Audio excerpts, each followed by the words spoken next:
everybody, I'm Lindsay and this is Perfectly Bookish.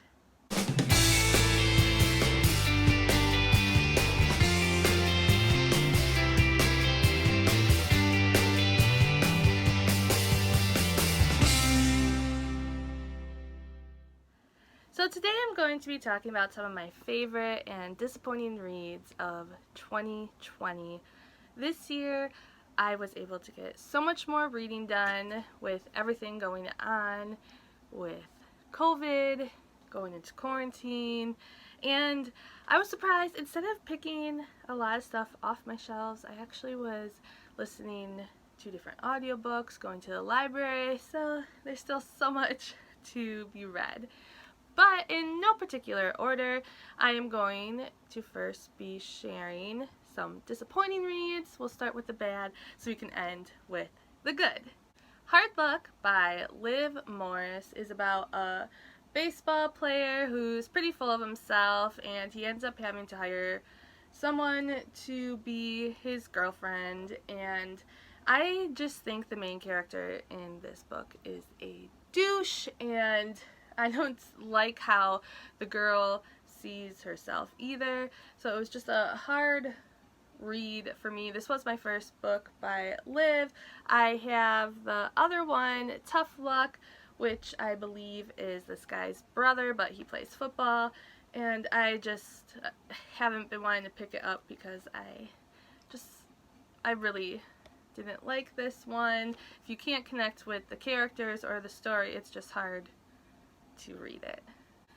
Unfortunately, Chain of Iron was another disappointing read for me this year. I love the Shadowhunter world and just everything that comes with it. I love the fact that you get new stories, but you also still get to see the characters that you already know and love. But this story just became so predictable for me. It just seemed like the same stuff that happens in the other books, just different shadow hunters and different demons, and I just wanted more from it. I was kind of surprised by how I was left feeling, just because I love that world so much. I'm still excited for Chain of Iron. I'm hoping it gets better because there are really good characters and I really do enjoy the writing. It's just I was able to predict a lot of stuff that happened because of the other books. That is why it was disappointing for me. I know I have an unpopular opinion with this. Even my friends were surprised that I wasn't really feeling the book, but sometimes even though you love something so much, doesn't mean you have to like every work that that author does. Sometimes there's going to be some disappointments, and unfortunately Chain of Gold was one of them. Another disappointing read for me was The Starless Sea by Erin Morgenstern. I almost forgot her name for a second there. I had no intentions on reading this book, but I heard the hype about it, and when I went to my library one day, it was like a book that they had en masse. Sometimes my library will get an anticipated read and get many copies of it because they're guessing a lot of people want to check it out. So I just thought, what the heck, I'll give it a try. And I thought the whole concept of it was interesting, but there was too much of it. I thought it could be a lot shorter. I actually didn't finish the book, and that is really rare for me. No matter how much I'm disliking a book, I will push through in the hopes of it getting better, because it's like, what if there is something I am going to miss? And I just couldn't do it with this one. I started it out, I skipped a lot in the middle, and I finished the chunk at the end. I just know this book had a lot of hype because this author also wrote The Night Circus. I didn't read that, but sometimes you just gotta give something a try and see if it's for you, and this one just wasn't for me. Another disappointing read for me was To Sleep in a Sea of Stars by Christopher Paolini, and I had won a partial arc, like partial galley of this book, which was about the first 150 or so pages, and I loved it. It was a different world, people working on different planets, and then this one girl comes across an alien life form that kind of attaches itself to her body, and it's the struggles of trying to stay alive, dealing with this thing attached to you, and she lost her friends from it, and it was just really interesting to me. So when the actual book comes out, so pumped, so excited to read it, and then the story got really boring for me. I mean, she travels, gets on another ship, and it's the threat of this alien, and the book is really, really long, and there's so much in there that I didn't think was necessary.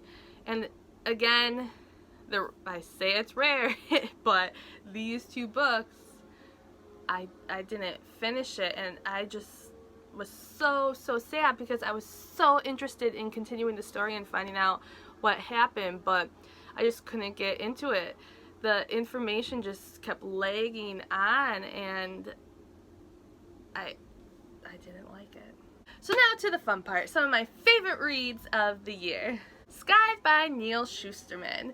So I heard a lot about these books, and again, I wasn't sure if I was going to read them, but Neal was doing a signing somewhere close to me. It was actually the third time he had to reschedule, and this was in March, so this was right before everything shut down, so it was the last signing I was able to get in. So in this world, there is no disease. If you fall off a cliff, you can be revived, and like, people just don't die. They can live on forever. They could get their bodies young again, and there has to be these skies to control the population, and there's these two kids that become apprentices to become skies, so it's learning what they do. There's good skies that just want to get the death over with, and then there's cruel ones who make a game out of death,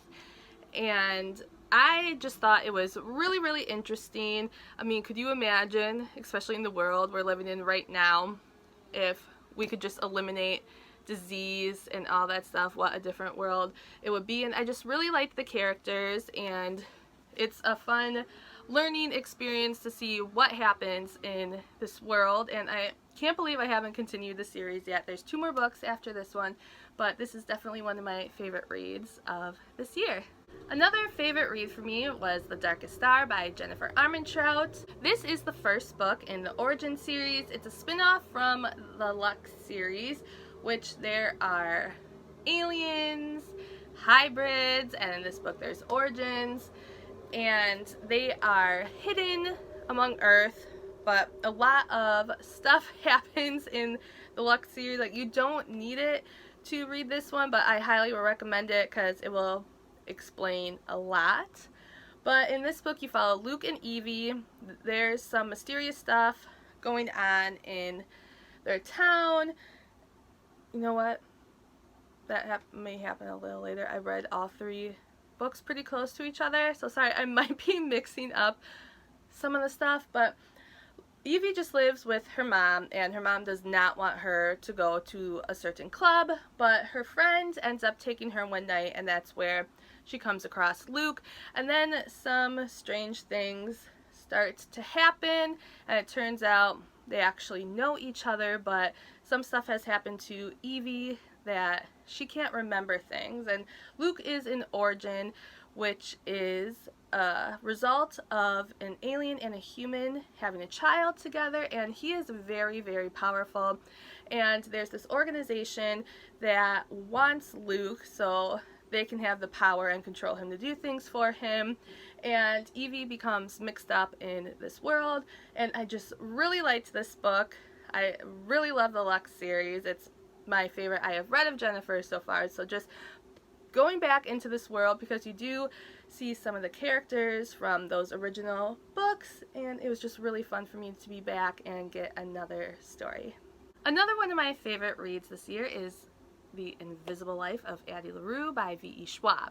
This was a book, again, I was not planning on reading, but I thought, what the heck?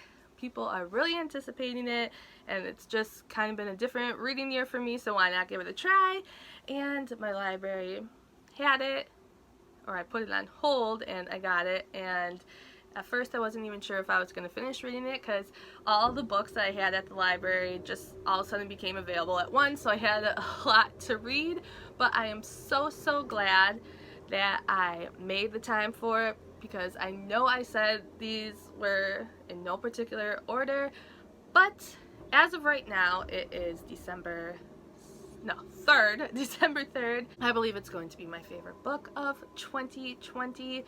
So Addie lives in France, and it is early times, and she is getting older, which older is, was she like 23, I believe, and her parents want her to marry. So it is the day of her wedding. She is a free spirit. She doesn't want to have her life mean that she has to get married. So she has been wishing all week, praying that something will happen, that she doesn't have to marry, and eventually she goes to the last resort and she prays and wishes to the wrong person. She ends up making a deal, but she doesn't really know what the deal all entails, so she ends up not having to get married because all of a sudden she becomes invisible to everybody. They can see her, but once they look away from her or they leave the room and she's not in their sight, then they forget that she even exists. And she has been living for many years, and for me it was really interesting to see how she would live her life, because she can't own anything. So she can't own a home. She just has the clothes on her back because she's not there. She's not in existence, so she can't have anything in her possession. So it's just interesting to see how she lived her life and how she manipulated things. The story does go from present time to the past, and sometimes I have a problem with this, but I thought it was done so well, and it gave more meaning to the story for your understanding of things. And eventually Addie comes across a man who can see her, and then her world is turned upside down again because this has never happened before, and she's trying to figure out why he can see her. And the guy in the story I just think is great as well. I love the characters, I love the storyline, and I would really recommend the book. Another favorite read of mine was Caraval by Stephanie Garber. I know I'm very late to the game in reading this book and the series, but over the summer when I was at my parents for a little bit, I went to their library and I thought I'd give the book a try, and I enjoyed it so much. There is a girl who, again, here we go, being forced into marriage, but she's been trying to get into Caraval for so long. The prize, if you win, is a wish, and she thinks that could change her life and her sister's life so much because their father is a horrible man and she just wants to get them out. And she ends up getting tickets to the event. As excited as she is, she just doesn't think she can sneak out and go. So her sister entails the help of a young man, and they kind of kidnap her and they take her to Caraval. And Scarlett and her sister Donatella get separated, and Scarlett has to maneuver Caraval on her own, and in Caraval things are not as they seem. There are lots of different tricks or illusions along the way, and she just now is really trying to win the prize to, well, not only win it, but to get her sister back as well, because she can't find her. And I just really liked the adventure and the magic in the story. The characters were very interesting for me as well, and I was just wondering what was going to happen the whole time. Are we going to meet Legend, the master of Caraval? Is Scarlett going to find her sister? Who's going to win the prize? And I just really enjoyed it. So there you have it. Those are some of my disappointing reads and my favorite reads of 2020. Let me know what some of your favorite reads this year have been, and if you have read any of the books that I have mentioned in this video. Alright guys, until next time, remember to do what makes you happy and read on. Bye!